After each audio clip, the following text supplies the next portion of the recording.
Judging from the emails I've been getting from many of you, it sounds like much of my audience agrees with me that it feels as though American democracy is in peril. It's a sort of precarious state right now, hanging on the brink, with a president openly saying the election is rigged, that the correct result would be that he wins, and that if he doesn't win, preemptively, he's saying it will have been fraud and he will not necessarily leave the White House peacefully. So it's natural, it's common, it's logical to be feeling despair and helplessness right now. Donald Trump and his cronies have gotten away with everything, with so much. And our old friend John Nichols at The Nation wrote a really great piece about the Bernie Sanders toolkit for defending against Donald Trump's threats to democracy. Bernie Sanders actually spoke at George Washington University last week and went through what must happen. And I think this is useful both to understand the nuts and bolts, but also just to have some hope, some hope. So here are the ideas. Bernie's plan to defend democracy. Number one, establish a nonpartisan commission to oversee the election. Now, the devil is always in the details with these nonpartisan commissions, but that is the idea.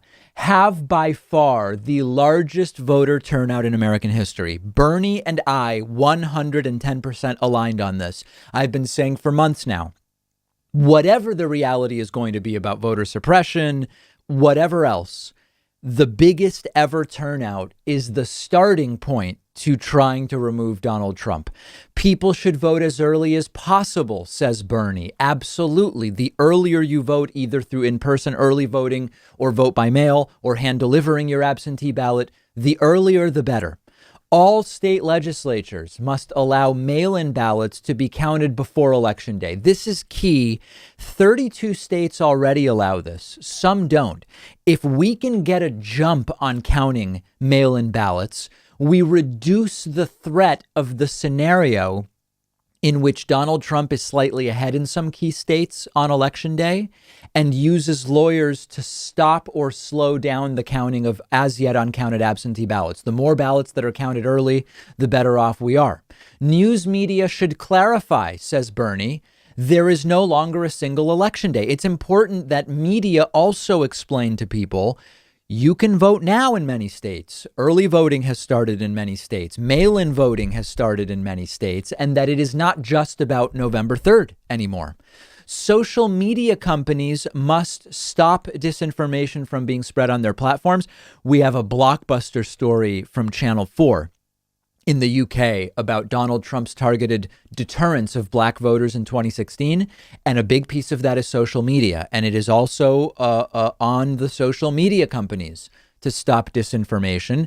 And there should be both congressional in DC and state hearings in state legislatures to explain how the election will be handled in the event of all of these various scenarios. Now, not all of these ideas are Bernie's original ideas. The nonpartisan commission, for example, was the idea of former director of national intelligence, Dan Coates. The ACLU has been putting forth a lot of these ideas, etc. But the point is, there are things to do now, not waiting until later. If we wait, we lose. Biden needs an army of lawyers ready to go now, not on November 4th. We learned last week that at least some lawyers, the DNC and the Biden campaign have at the ready. Those lawyers need to not just be ostensibly ready. The lawyers need to know now, not later, what are the different strategies that Donald Trump's lawyers might use to swing the election to him. The time is now, not later. We're at a structural disadvantage here. If we are playing defense and they are playing offense, they only need one strategy we haven't thought of. They might have 6 strategies. If we defend against 5, they've got number 6. So there is a difficulty implicit in playing defense in this way. But the time is now to think about it, not later. So get your absentee ballot if that's your plan. You can go to vote.org/absentee-ballot. Very important. vote.org/absentee that's the dash ballot. You can also just Google vote.org absentee ballot. It'll be the first link that comes up. And we are linking to that website in the description to the YouTube video. I tracked my ballot yesterday here in Massachusetts. It's currently pending. It shows that my primary ballot was, of course, received. I voted absentee in the primary. They haven't been sent out yet. Most states have tracking systems. Vote.org will tell you exactly how to register in any state in which you live. Very, very important. Bernie has a plan. We need plans. We need strategy. We can't wait until 11 p.m. on November 3rd when the Trump lawyers get ready to petition courts to stop the counting of absentee ballots. If we wait until then, we're done. So that's why it's so important to move on this right now. And we can all do something, even if it's just having a plan that increases the likelihood of your vote being tallied correctly. That's a plan. That's something we can do. Yes, you can phone bank. Yes, you can volunteer to be a poll worker, so on and so forth. One of our sponsors is privacy.com. They're giving you $5 when you sign up for their completely free service at privacy.com/Pakman. I've been using Privacy for a little over a year now. You've heard me talk about it before.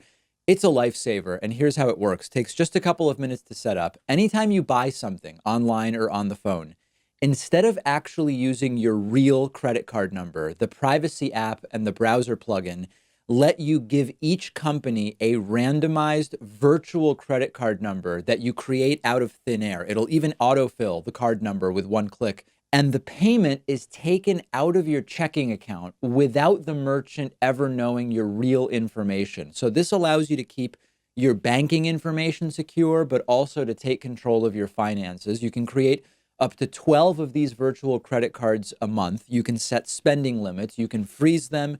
You can delete them anytime you want. So when you do this, it means you're not going to be charged when you don't want to be, because you can destroy the virtual card number right after using it, which, for instance, I love using free trials because I know I won't be charged when the trial is over if I use a virtual credit card number. You're keeping your identity private by not telling companies who you are. You're keeping your bank or credit card info protected against data breaches and identity theft.